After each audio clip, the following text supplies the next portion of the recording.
Well, welcome to Living Beyond Limits. You all know I'm Reverend Jennifer Spear. We are part of Centers for Spiritual Living. Welcome to all of you here, and welcome to those of you who are joining us online. So I'd like to invite you right now to join me in reading the mission statement that's on the front of your bulletin. We are a sanctuary where people can discover and reveal the presence of God within their own being and experience their oneness with all life. Through the realization of this inner presence of love and peace, we give way to the evolutionary impulse of the divine and become a beneficial presence in the world. So that's what we're doing here, is we are creating this sanctuary where it feels safe and warm and encouraging and uplifting so that we might get in touch with and feel and sense our own spirit, our own divine nature, where we come here and we can remember that, yes, indeed, we are incarnations of that one divine presence, that one life of the divine, the living spirit, here in form as each one of us individually. Because what happens when we awaken to and remember and live from that awareness, that we are here as spirit in form, we come to the world differently. And when we recognize and know that if spirit is innate to our own beingness, that means then that love is innate to our beingness, and wholeness, and power, and good, and strength, and fortitude, and all the things that we could possibly need while we are out there in the world. You know, I've heard people say, God never gives you anything you can't handle. And I say, I really like to say that God gives us what we need to handle any situation we find ourselves in. Because that is the truth. That, capital T, that already lives within us. And so as we come to the world from that place, we come with an attitude and actions that are kinder and more inclusive and embracing and loving, and we can stand in our wholeness and our power when the world is not telling us that's who we are. And so I thank each one of you for answering this call of your own soul, to be walking this path, to be remembering your light, and to be bringing your light into this world in a way that is healing and in a way that is beneficial. So thank you to each and every one of you. So, you know, one of the songs that we sing here is "Let There Be Peace on Earth and Let It Begin with Me." And yet, there are some times when we actually do not create peace in our relationships or peace within ourselves. And I think one of the ways that we do not create peace in ourselves and in our relationships is through not forgiving. And I think that there are several reasons why we don't forgive. And I think one of those reasons is because we are confused about what forgiveness actually means, of what it is and what it isn't. And I think the second reason sometimes we don't forgive is because we think forgiving is for the other person, rather than a gift that we give ourselves, a gift of self-care and a gift of self-love. Nadia Bolz-Weber said, "We forgive not to make the perpetrator feel better. It's because the longer we stay attached to the harm, the more we absorb it. Forgiveness actually says, I will never allow this to infect my heart." It's about letting it go so that it's not continuing to live in us and continuing to permeate us with that energy of our anger or our hurt or whatever it is. But what happens when we're unwilling to forgive is we carry that anger with us or that hurt with us wherever we go. We carry the insult or the resentment or whatever it is that we're feeling. We carry it in our bodies, that energetic, and we carry it in our minds. And every time we ruminate about it or rehash it in our minds, we reignite those negative feelings inside of ourselves. We reignite them and reanimate them, and then what happens? We suffer again. We are in pain again when we think about that and keep rehashing it in our minds. And you might notice sometimes we do that for years and years. And sometimes we actually do that for years and years, and the person isn't even in our lives anymore, or the person isn't even on this planet anymore, and we're still holding on to that unforgiveness and the anger and the hurt. But you know what? Forgiveness isn't a moral issue. It's an energetic dynamic. It means that we don't carry the baggage anymore. It means that if we don't forgive, what happens is that energy gets stuck to us, stuck in us. And I know that sometimes we hold on to unforgiveness because we think the other person doesn't deserve it. Like our unforgiveness is somehow punishing them or harming them. They may not even know that we are carrying that. And like I said, they may not even be alive. It certainly isn't punishing them anymore. It doesn't work that way. It's a mistaken thought. It's a mistaken perception that it's punishing them, that it's harming them, and that it's for them. Those are all mistaken perceptions. And so there's a story that says, living with my wife, Gloria, is indeed an adventure. A couple of weeks ago, I was watching a baseball game on TV. Gloria was sitting on the couch next to me doing some knitting, keeping an eye on the game. In the game, the batter was hit by a pitch, and we both reacted. Oh, wow, did you see that? That's going to leave a mark. Then, a minute later, the broadcast showed the replay of the incident. Gloria had been looking down and glanced back at the TV just in time for the replay, and she yelled, "Oh my God, they hit him again!" Our perception creates our experience. Our awareness creates our experience. And when we are aware of the fact that forgiveness is a gift that we give to ourselves, when our awareness realizes it's not punishing the other person, that then can motivate us to actually forgive someone or something. The way we see it, the way we hold it, who it benefits, all of those things determine our willingness. There's a Native American saying that says, "Forgive others, not because they deserve forgiveness, but because you deserve peace."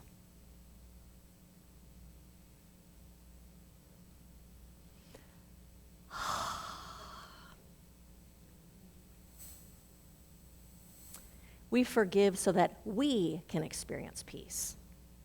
We forgive so that we can drop the story and the baggage and the hurt and the resentment.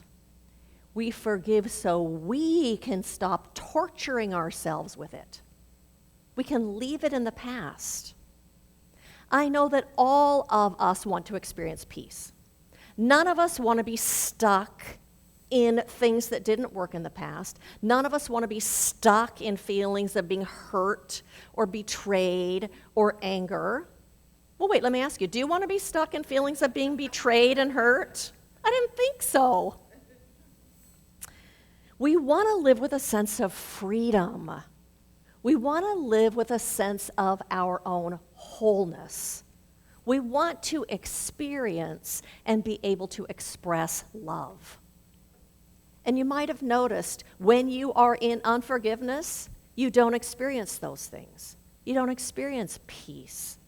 You don't experience giving and receiving love because it blocks all that up. Forgiveness enables us to experience peace and freedom and wholeness and love. And so part of the global vision of Centers for Spiritual Living, the document that supports what it is that we do and holds a vision of what we want for the world, says, we envision a worldwide culture in which forgiveness, whether for errors, injustices, or debts, is the norm. forgiveness, we hold it as important and valuable to our spiritual path.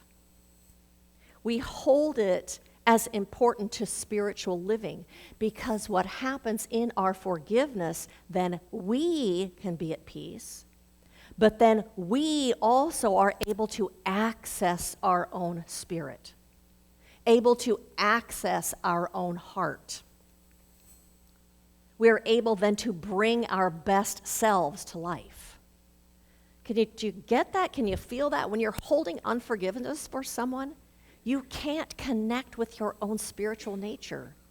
You block yourself from experiencing that or feeling that. And when you can't feel it, you don't live from it. Evan Hodkins says, there are gobs of spiritual technologies out there. A mudra here, a genuflect there, a mantra, a zikr, and don't forget a few Hail Marys. We fancy our flashes of spiritual practice, but when it comes to the excruciating grit of actual forgiveness, we lag. Yet sooner or later we are apt to conclude that nothing can derail our spiritual progress quite like an unforgiving heart, since it effectively interrupts the easy flow of unending grace. Anger is an unconscious means of restoring our self-esteem after this or that emotional injury. Our victimhood confirms how deeply right we are. Our anger is quickly ossified into justifiable righteousness. From that point on, we're drinking our own toxicity. What happened was way back there. Keeping it alive, I love that we're drinking our own toxicity. So the problem isn't about getting angry when someone betrays you, or someone is unkind to you, or someone hurts your feelings, or someone lies, or whatever the things we get angry and resentful and hold unforgiveness about. The problem isn't about getting angry, because those feelings of anger actually have a message for you. They are telling you this is not okay. They're telling you that a boundary has been crossed. The reaction that you have inside of you, that visceral reaction, is actually an opportunity to speak up. It's an opportunity to share your feelings. Oh my gosh, I feel hurt when you said that. It's an opportunity for you to ask for what it is that you want. Could you please talk to me respectfully, or talk to me with a softer voice, or whatever your request is? It's an opportunity to share your feelings, to recognize your need, and to ask for something that you need in that moment. It's an opportunity to up-level that relationship. By asking for what you want, by negotiating, by talking about it, you up-level the relationship that you are having with that person.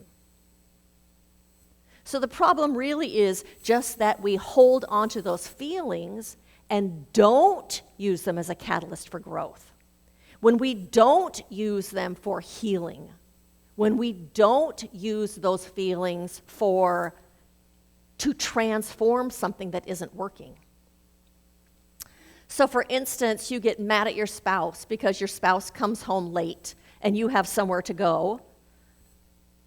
You know, you can recognize your feelings and what your need is and ask your spouse to be on time because you have somewhere to go, to communicate about it.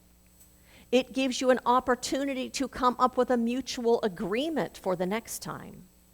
Or it gives you the opportunity to make the decision that you're going to go by yourself next time if your spouse isn't home. But unforgiveness and resentment for that thing happening does not create any forward movement. It does not create healing. It does not up-level your relationship. It does not support you in your own growth as you're walking this spiritual path and living this life. And say you get mad at someone because they've been rude to you. Again, it gives you the opportunity to share your feelings, to recognize your need, and to ask for what it is that you want. And when it comes to not forgiving yourself, or having something in your life that you're having a really hard time forgiving yourself about, it contains the opportunity to make amends, to apologize, to make it right. Not just to try to sweep it away and pretend that it never happened and just to ignore it, because you know what? It doesn't go away. You might have noticed that. There's still some little guilt back here that you carry with you. And so I've told you this story one time before, but I'm going to tell it to you again. So I was a rotten middle schooler. And when I was in 7th grade, with some friends of mine, we did some vandalism at my junior high school. And we broke some windows by throwing a baseball at the windows. And I have felt so guilty for that my whole adult life. And I have done work about forgiving myself and recognizing who I was and what was going on in my life and just all this forgiveness, and yet still carry this terrible feeling inside of me about having done that. And it wasn't until just several years ago that I realized I need to do something to make this right. And so I wrote a check for $1,000 and sent it to Long Beach Unified School District. And I went to See's Candy and bought a big box of See's Candy and took it to the middle school near my house to give to the staff members. And I went in and gave it to the principal and told her I really wanted to thank her for the work that she was doing because I know how hard it is to work with middle schoolers. You know, and she told me, you have no idea what this means today. It really meant something to her, but that's not even the point.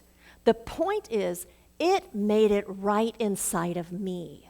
I did what I needed to do to make amends for it. I didn't need to tell her what I had done when I was 13 years old. I just needed to make it right for me. And so forgiveness isn't about condoning a behavior. It's not about saying it was okay. It's not about saying it didn't hurt you or have repercussions. It's not saying you weren't affected. It does not even necessarily include having a relationship with that person again if that's not in your best interest. But it is about accepting what happened and about accepting and recognizing how it affected you. It involves recognizing your feelings, validating those feelings, processing those feelings, and then it requires letting it go. Don't let it go before you've processed your feelings, but you process them and then let go of your bitterness, your desire for retribution or revenge. And the other part that sometimes we forget, it requires recognizing that the other person is a human being that is flawed, that makes mistakes, that can act badly, just like all of us do at times. Reverend Dr. Roger Teal said, "Forgiveness is one of the highest expressions of self-love. It is loving yourself enough to move out of that stuck place, to get out of the quicksand. It is taking all of the energy devoted to fear and resentment and channeling it into something that is constructive, life-giving, and uplifting.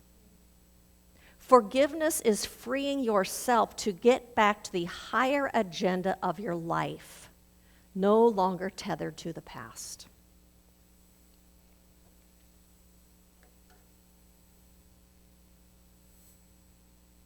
So the title of my talk today is Let Peace Begin in Me. And I'm talking about that forgiveness is an act of self-care.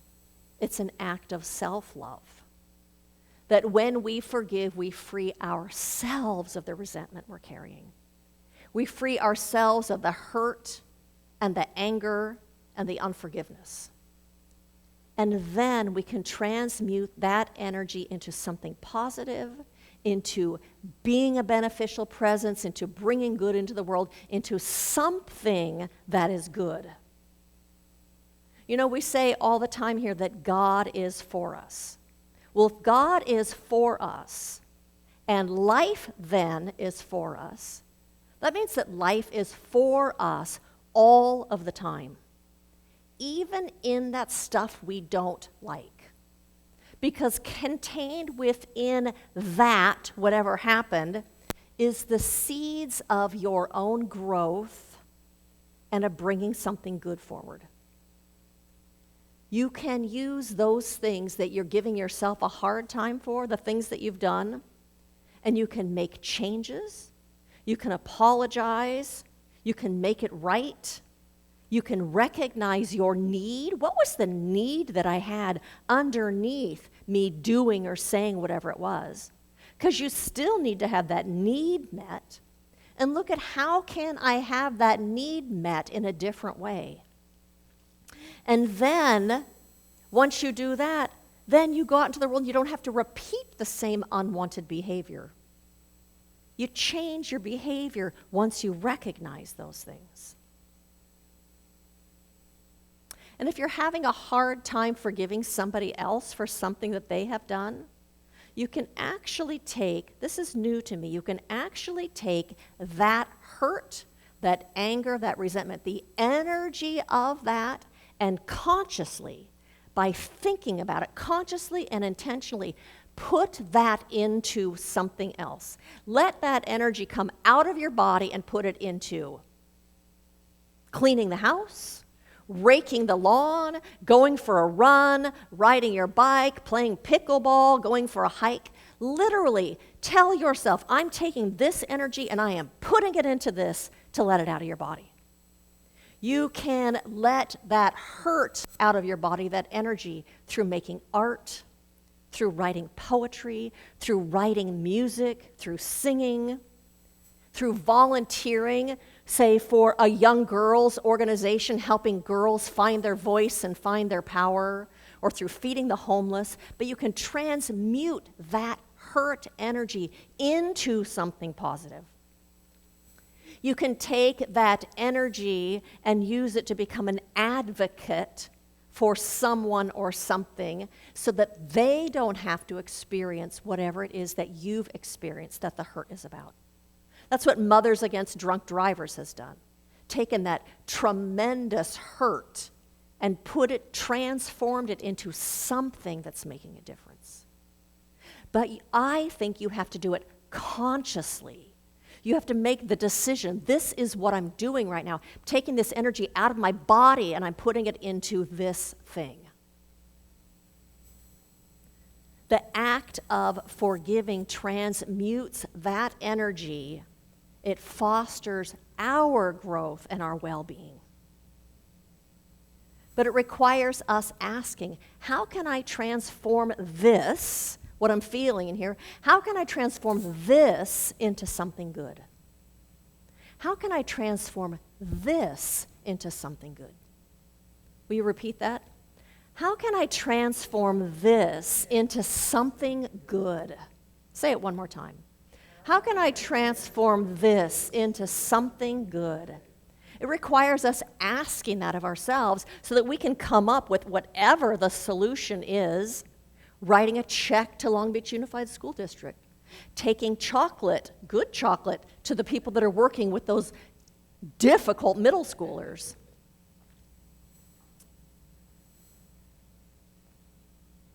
But consciously harnessing that energy and using it for something good enables us to be a beneficial presence in this world.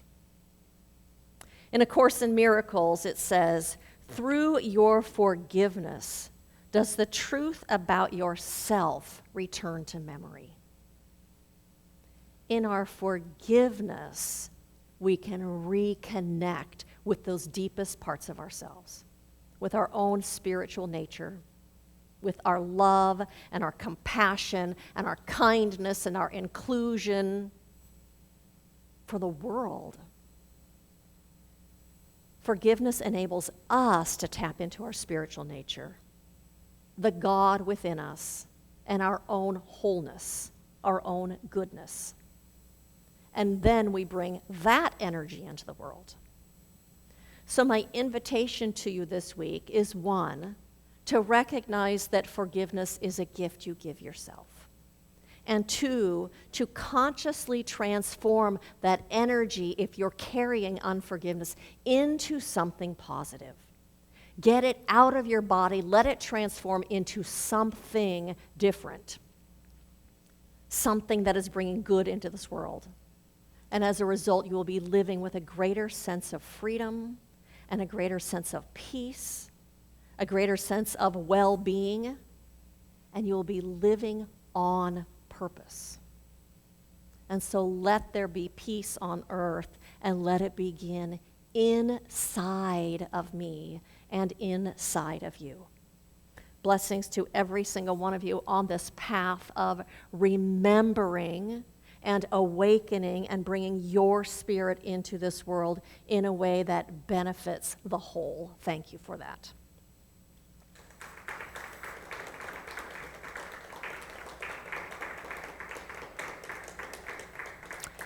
And so I invite you to join me as we turn our attention to that capital T truth. Yes, indeed, that there is a presence of love that is so much greater than anything in this world. And it is that presence of love that beckons us and calls us to forgive. It is the depth and fabric of our own soul inviting us to step back into the love that we have been created out of, so that we might feel that love and feel that peace, so that we might live with a sense of well-being and freedom. Freedom to bring our light into this world in a way that uplifts and heals, restores, and creates greater good wherever we go. And so I recognize that it is that presence that surrounds us and envelops us, guides us and leads us. It is that same presence that is the very essence of our own spirit. Beautiful, magnificent, powerful, filled with love, and lives in a recognition of the oneness, our oneness with that living spirit and our oneness with every person on this planet. And so in our recognition that yes, indeed, we are all walking this planet as flawed human beings, that we all make mistakes, we all act badly at times, we bring the love of spirit into this moment. And we shine our light out on this world. We shine our light out on all of the mistakes and the foibles, bringing forgiveness to this planet, because it is in forgiveness, when we let ourselves off the hook, when we feel healed, that we come to this world whole and with the ability to be a transformative, beneficial presence. And so we shine that light of the divine out into this world everywhere, knowing that the light of spirit is healing and making whole right now. I speak this word about every single politician, world leader, decision maker, knowing that right now spirit is revealing itself within their hearts and their minds as the highest and best decisions. That any sense of fear, any sense of acting from a smaller self is dissipated in this light of the divine. And so I claim and know that that infinite intelligence is right where they are, in their minds, in their hearts, and is acting through their actions right now. Love, peace, and absolute intelligence. And so I know that this is also the truth about every person on this planet, that right where each and every person is, the presence of the infinite one is there also, unfolding itself in and through each one of them, meeting the need before the need is spoken. For the gift has already been made. It is already here. It is already now. So today we open ourselves and accept that as the truth. And we create space for that to unfold itself here and now. And so I release this prayer into the creative law of the universe with absolute gratitude. And I say, thank you, God, thank you, life, for this truth. And thank you for my ability to know this. And so I release this prayer, and I invite you to join me in saying, and so it is. And so I have a couple of invitations for you. One is, Sharon, next week we're going to have a picnic in the park. Next week we're going to do service in the park right behind the building, and we're going to have a picnic afterwards. So we invite you to join us, bring a chair, bring a friend if you'd like, bring a dish to share, and we're going to spend some time together and get to be outside. What month is this going to be? August. So we're going to do it one more time. We have August and then September, the fourth week, we're going to be out in the park. And then the fifth Sunday, we are not in this building because we normally do a fifth Sunday outreach, but this fifth Sunday, we're doing Sleep In Sunday. And so we are selling tickets to Sleep In Sunday. You can buy a ticket for $20, $30 or more, depending on what level of comfort you want to stay home and sleep in and not set up chairs and break them down and not bring snacks and not set up the room and everything. So I have tickets today. If you have not yet bought a ticket, love to sell you a ticket to that today. Our Sunday talks are on our Facebook page. They get posted there. They are on our YouTube channel. We invite you to check in on Meetup and say you're coming. Follow us on Facebook and share the talks that come out. You get that email that I send out to you too with the talk. You can forward those to anybody that you think might be interested in hearing what it is that we are talking about here. And we have prayer support after service if you would like prayer. The practitioners are happy to sit with you. They're happy to pray over a prayer shawl if you want to take one with you. And that is it for those invitations. And so I invite you to repeat after me, good fills my life now. Good fills my life now. I recognize it. I savor it. I love it. And I live it. And so it is.